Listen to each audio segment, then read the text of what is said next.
It was a tranquil summer day in Stony Brook, Long Island, when a prominent heiress stepped out of her farmhouse and vanished without a trace. What followed was a real-life mystery that gripped the nation, a case so confounding that even J. Edgar Hoover's FBI became deeply involved. In this investigative thriller, we delve into the unsolved disappearance of Alice McDonell Parsons, a wealthy Long Island socialite whose 1937 kidnapping remains one of New York's greatest unsolved mysteries. Was it a genuine abduction for ransom, or a sinister plot hatched by those closest to her? Strap in as we explore the twists and turns of a case that has baffled Long Island for decades. Alice Parsons was no ordinary woman. By 1937, 38-year-old Alice was the heir to a vast family fortune, a member of Long Island's wealthy elite. She lived with her husband, William Parsons, on the idyllic Long Meadow Farm in Stony Brook, a peaceful homestead amid the North Shore's genteel community. The couple, childless due to an accident in Alice's youth, had filled their home with other pursuits, including taking in a young housekeeper, Anna Kupriyanova, and Anna's little son, Roy. By all accounts, Alice and William doted on the boy, and Alice grew close to Anna. The Parsons even allowed Anna to legally append their surname to hers in an unusual show of familial bond. To outsiders, the arrangement seemed harmonious. Alice was known as a hands-on farm wife who wasn't afraid to get her hands dirty. She even sold homemade squab pies at the local market. Nothing appeared amiss on the surface of this quiet Long Island life. Yet beneath the veneer of normalcy, tensions and secrets were brewing. Neighbors had no inkling that the Parsons' marriage was slowly unraveling in private. Unbeknownst to the world, the relationships in the Parsons household were growing complicated. These hidden fault lines would set the stage for the shocking events to come. The day Alice disappeared, June 1937. On the morning of June 9, 1937, the Parsons farm bustled with routine. William Parsons departed for New York City on business, catching the Long Island Railroad, as he did many mornings. Alice remained at home with her housekeeper Anna and 10-year-old Roy. According to Anna's later account, that morning she and Alice occupied themselves with an odd task. They were tending to an injured gosling, young goose, with a broken leg. The two women even resorted to using chloroform to calm the flailing bird. A strange detail, but one Anna insisted was true.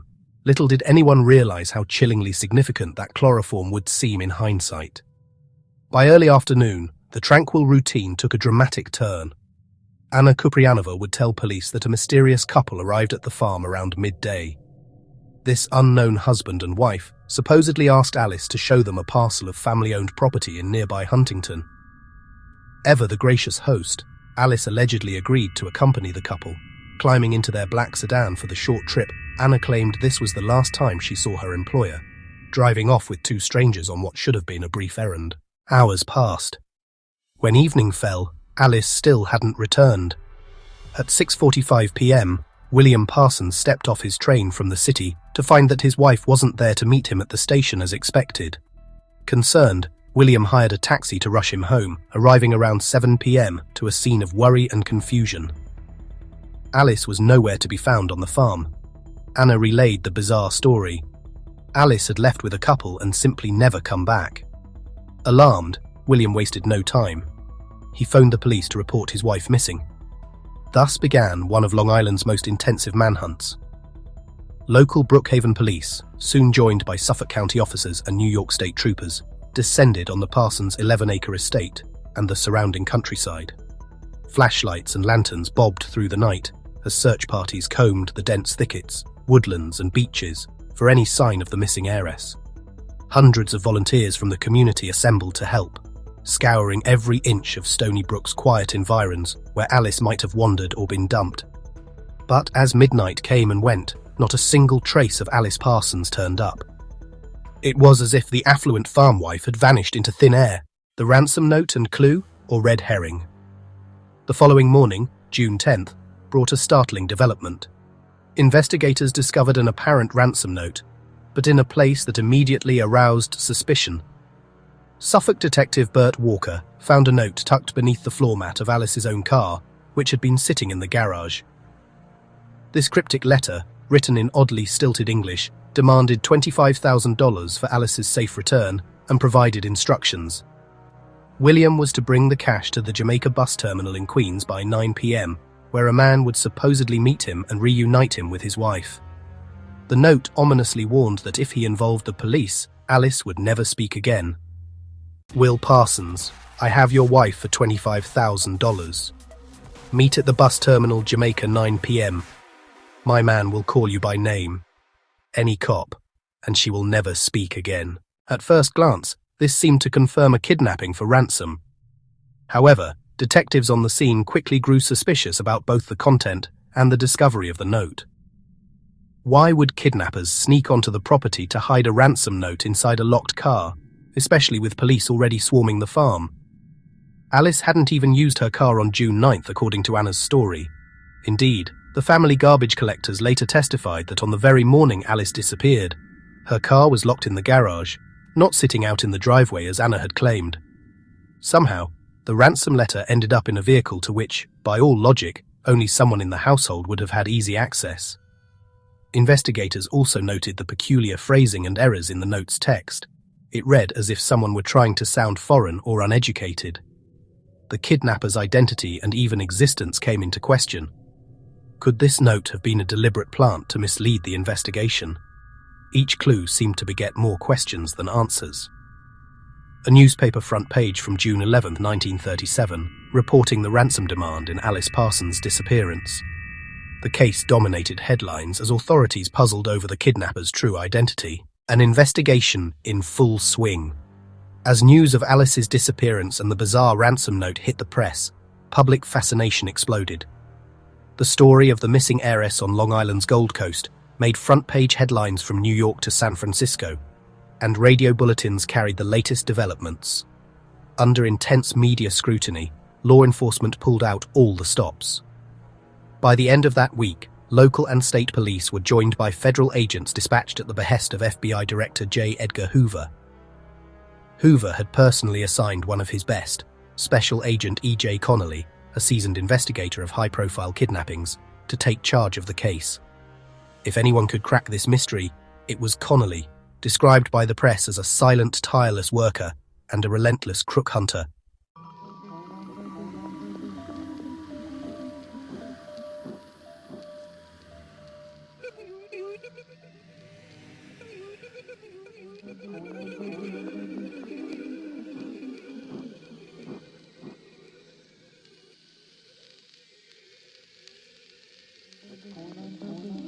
Agent Connolly and his team descended on Long Meadow Farm and re-examined every inch of the property. They combed through thickets and thorn bushes, waded through nearby marshes, and even dug up parts of the estate looking for a shallow grave. Forensic science in the 1930s was primitive by modern standards.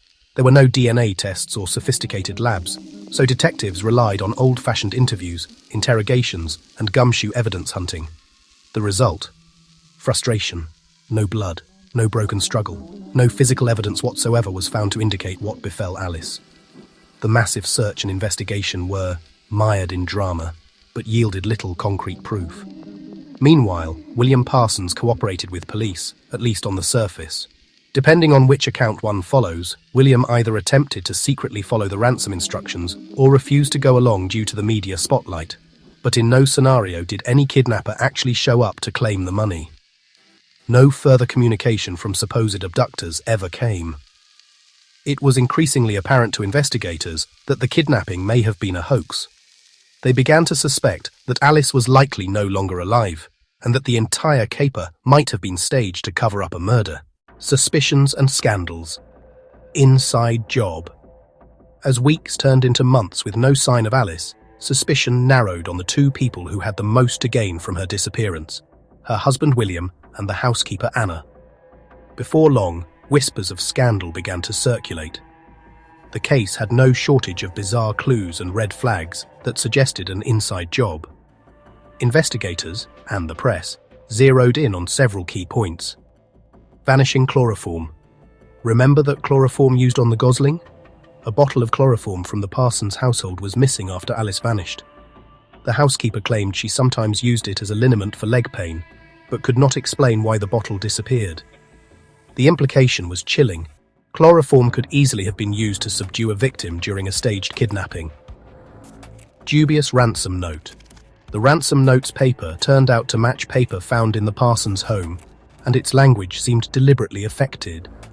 Planted in a locked car with no credible way for an outsider to have left it, the note looked more and more like a prop to mislead police. Conflicting story. Anna was the only witness to Alice's supposed abduction, and her account never changed. Yet no independent witnesses ever saw the mysterious couple or Alice's car on the road that day. In fact, a postmistress thought she saw Alice driving with another woman around 1 p.m., but even that lead went nowhere and could not be confirmed. Key details of Anna's story, like whether Alice's car was in the driveway or garage, clashed with other observations, casting doubt on her honesty. Near confession. Investigators at one point obtained what they considered a near confession from a suspect. Though the details were never made public, it was hinted someone almost let slip the truth. Was it Anna under tough interrogation? Or perhaps young Roy saying something he shouldn't have? The authorities never charged anyone, but they certainly seemed to have their suspicions. Romantic intrigue. Perhaps most scandalous was the revelation that William Parsons and Anna Kupriyanova were far closer than employer and servant. Just 3 years after Alice vanished, William and Anna married, in 1940, even though Alice had never been found or declared officially dead at that time. The two didn't even wait for a death certificate to start a new life together. They quietly relocated to California to live as husband and wife, a move that raised countless eyebrows. Many in the public and press wondered, had this been the plan all along? Were William and Anna lovers who conspired to get rid of Alice and seize her wealth? Each of these factors painted a dark picture. The prime suspects in Alice's disappearance appeared to be the very people who purported to love her. As one local paper quipped, it seemed as if thin air swallowed up Mrs. Parsons, but increasingly, investigators believed that human hands were behind her fate.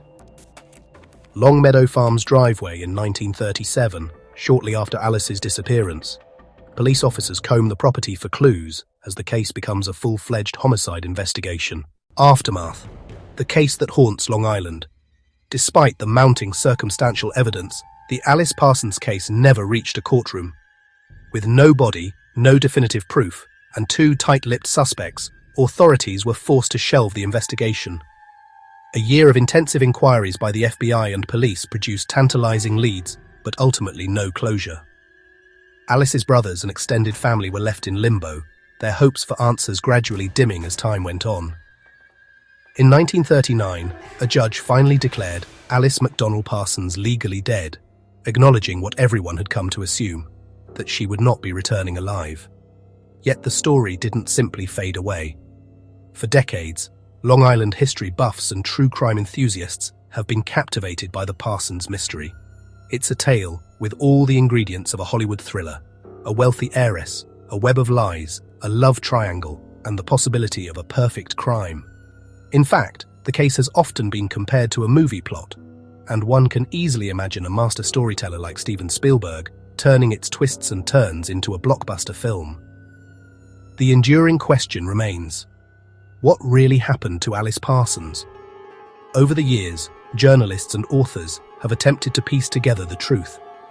Previously classified FBI files have been studied by historians, and several books have been published, including one by former Suffolk County Detective Stephen Drelak, revealing newly unearthed details about the case. While no smoking gun has ever emerged, the consensus of many who've studied the evidence is that Alice was likely murdered on the farm she loved, her death concealed under the guise of a phony kidnapping. The prime suspects, William and Anna, escaped justice, living out their lives under a cloud of suspicion. If they indeed committed the crime, they nearly got away with the perfect murder. Nearly, because the footprints of Long Island's history have never forgotten Alice Parsons. Conclusion: an unforgotten footprint. To this day, the disappearance of Alice Parsons remains Long Island's most haunting unsolved mystery. The old Long Meadow Farm has passed into history, but whispers of Alice's fate still echo in Suffolk County law. Was it greed, passion, or fear that sealed her doom? Perhaps the truth lies buried somewhere, waiting for an intrepid investigator or a chance discovery to finally bring closure. For now, Alice's story stands as a cautionary tale of how even those living a life of privilege in a serene Long Island community can harbor deadly secrets. It's a story that reminds us that sometimes the greatest mysteries lurk right in our own backyards.